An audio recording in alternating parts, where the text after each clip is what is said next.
சொல்லுங்க, காலை சாப்பிட்டீங்களா இல்லையா? மைக்ரோ நியூட்ரியன்ட்னு சொல்லுவாங்க. இது தமிழில் நுண்சத்து. இது ரொம்ப ரொம்ப கடினம். அதனால் அந்த பாதிப்பு வராமல் இருக்கிறதுக்கு நம்ம முன்னெச்சரிக்கை நடவடிக்கை என்ன பண்ணணும்?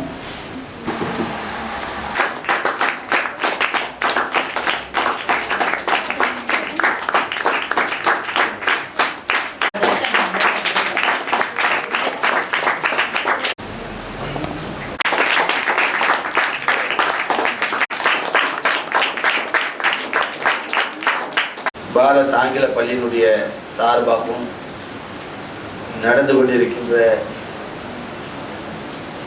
இந்த விழிப்புணர்வு உண்மையிலே மெய் மறந்துட்டேன். அதனால தான் ஓடி அந்த குடும்பம் ஓடி மாணவர்களால் நீங்கள் கொடுத்து வச்சிருக்கேன்.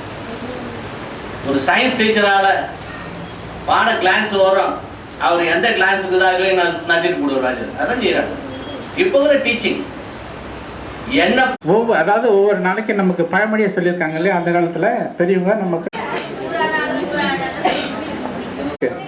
கந்தையானாலும் கசிக்க கட்டு சுத்தம் அப்புறம் ஒட்டிக்கிட்டு தண்ணி பட்ட போகாது. அதுக்காக தான் குழப்பத்தை பெறுவதற்காக அது வந்து விரைந்து வேலை செய்யும்போது அதாவது சரியான அளவுக்கு கிடைச்சிருந்ததுன்னா அது அந்த அந்த லெவல்லே இருக்கும். கூறி துகங்குகிறேன்.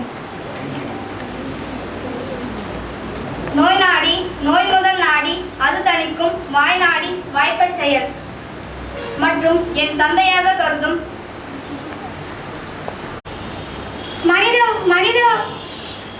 மனித செயல்பாடுகளில் முக்கியமாக தேவைப்படுகிறது.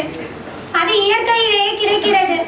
நம் வளர்ச்சியுடன் சக்திக்காக அயோடின் கூட்டப்பட்ட உப்பை பயன்படுத்துவது மிகவும் அவசியமாகும். அயோடின் குறைவால்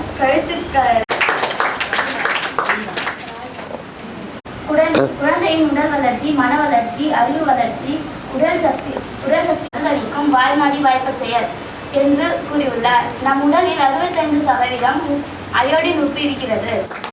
என்னுடன் பயிலும் மாணவியர்களுக்கும் என் காலை வணக்கத்தை தெரிவித்துக் கொள்கிறேன்.